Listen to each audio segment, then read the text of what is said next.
The shrimp embargo will restrict supplies of shrimp to the U.S. market, causing a rise in prices for consumers and loss of jobs in our processing industry. The fishermen, though, elsewhere in the world will find alternate markets in Europe and in Asia, so they'll continue to do business. The end result will be that the turtles will get no further protection, and this whole exercise is only going to hurt Americans.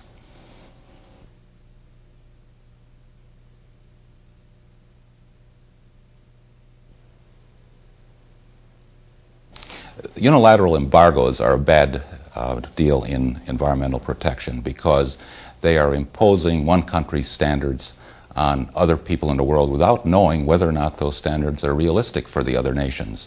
The real way to accomplish environmental progress is through cooperation, through multilateral conferences and agreements as to definition of a problem and solutions to the problem. Unilateral approaches just don't work.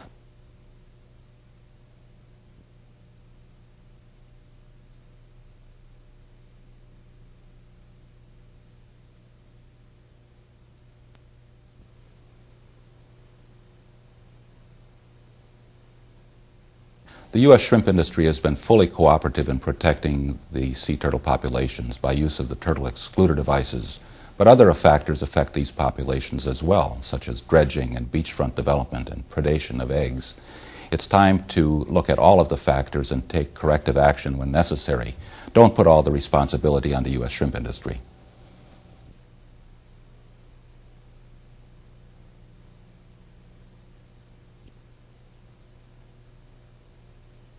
American consumers really love shrimp. It's our #2 seafood item, just trailing canned tuna fish. The embargo and attempts to restrict shrimp farming throughout the world will only hamper our ability to provide shrimp to the American consumer at affordable prices.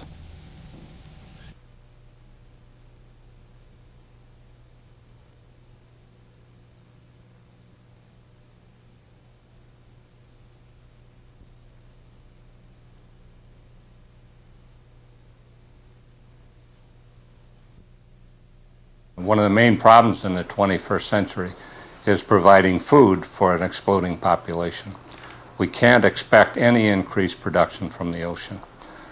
The advances that we have in shrimp farming, however, do show that we can provide ever-increasing amounts of shrimp in an environmentally sound way or without environmental risk.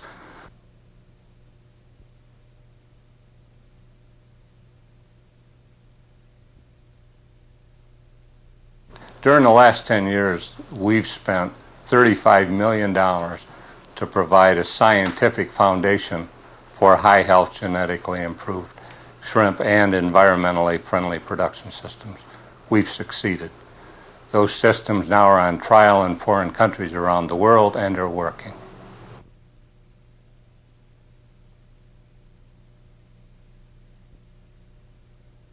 In developing the shrimp technology package that we have, we've sought to avoid the need for the use of drugs, antibiotics and such. And we have now demonstrated that if you have disease-free shrimp, you have high water quality and excellent food, you do not need antibiotics.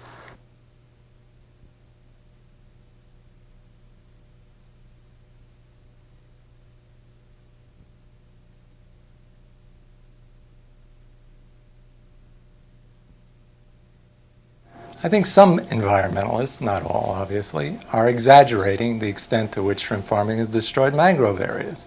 If you flew over a shrimp farm and you saw these ponds fringed by mangrove areas, it's very easy to assume that those shrimp ponds were former mangrove areas when in fact they weren't.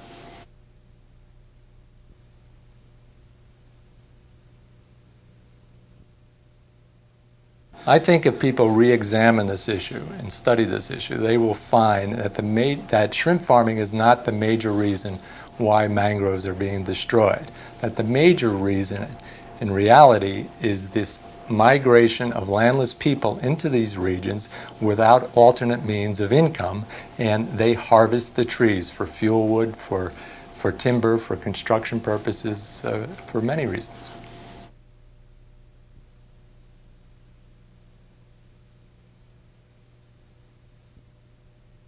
to me.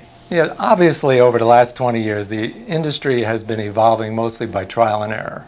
But technology exists today whereby we can solve our problems with disease, we can solve the issues of pollution, we can produce shrimp in an environmentally friendly manner and employ many people in developing countries and produce food for the 21st century.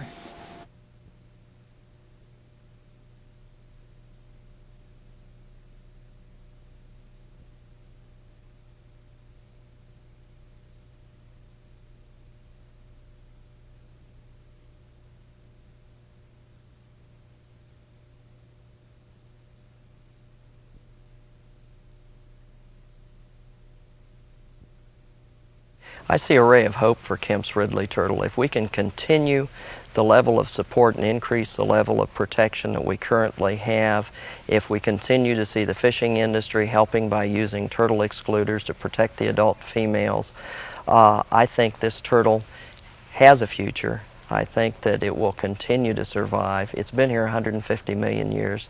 Let's try for a few more.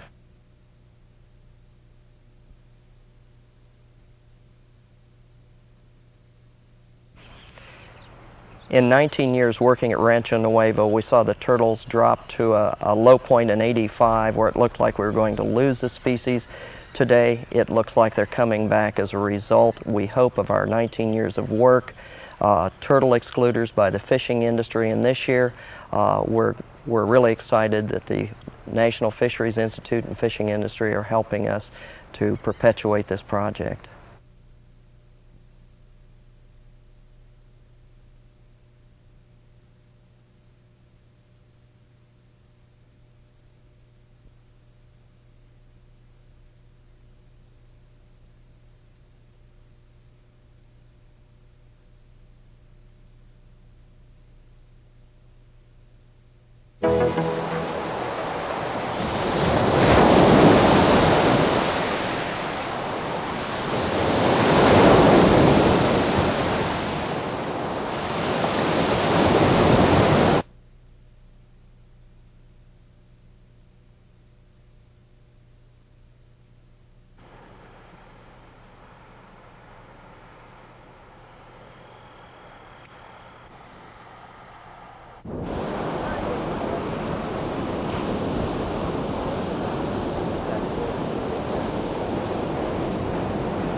It back so at the bottom. This is where your turtle's supposed to escape from. Alright? These things, every time something gets blocked on these bars right here,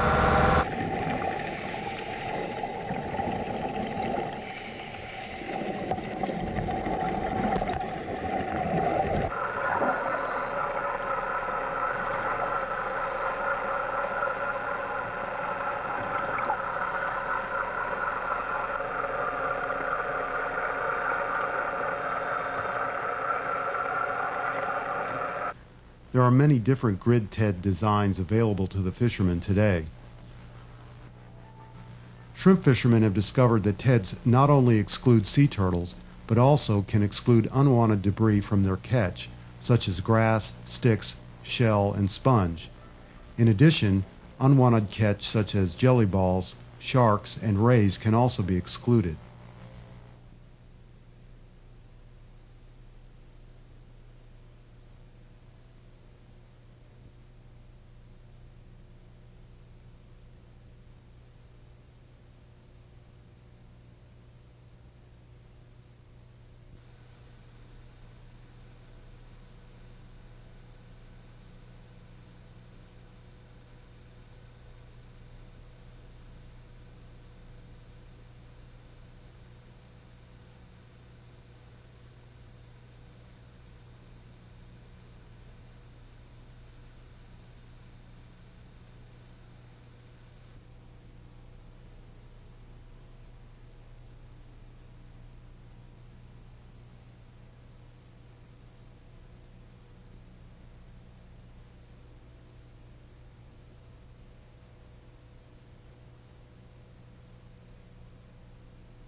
cocktail and your ice. You up? Anniversary.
Dash line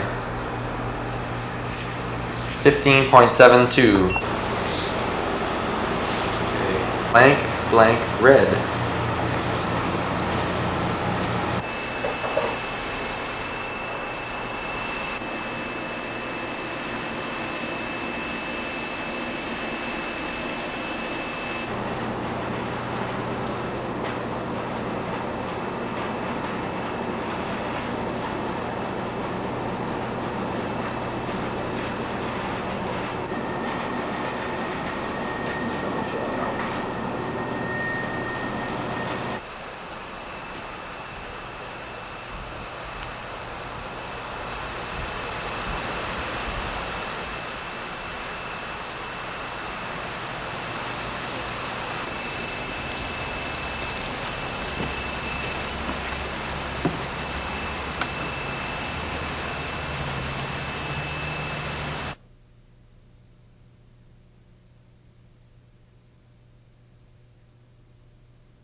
Look great.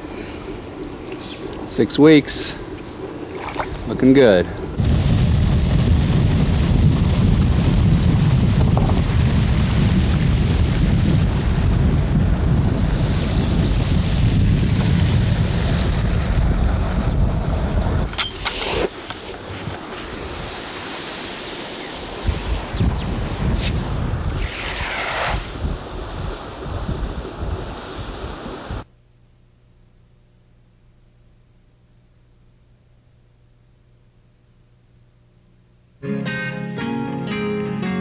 To minimize the environmental impacts of marine shrimp farming, the Department of Fisheries has implemented a research and development program on sustainable shrimp farming systems by conducting seawater irrigation projects with the objectives of managing the system of water intake and wastewater treatment for marine shrimp farming. This development will improve the water quality of the shrimp pond's effluents by not decreasing the coastal biodiversity and not causing eutrophication in seawater near the coastline. Thailand is the first country to develop such a system to protect the environment so that the sustainable coastal aquaculture will be possible, which will promote the marine shrimp farming in Thailand.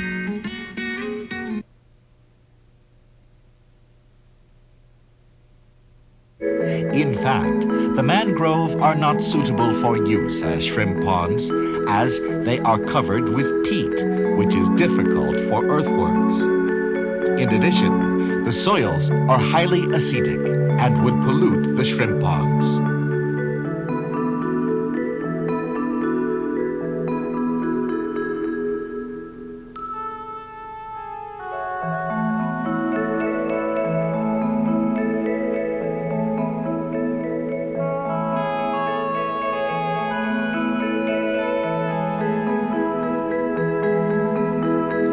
The Department of Fisheries has well realized that the mangrove forests play an important role as marine life sanctuaries. If the mangrove forests are destroyed, the natural nurseries for marine lives will also be damaged.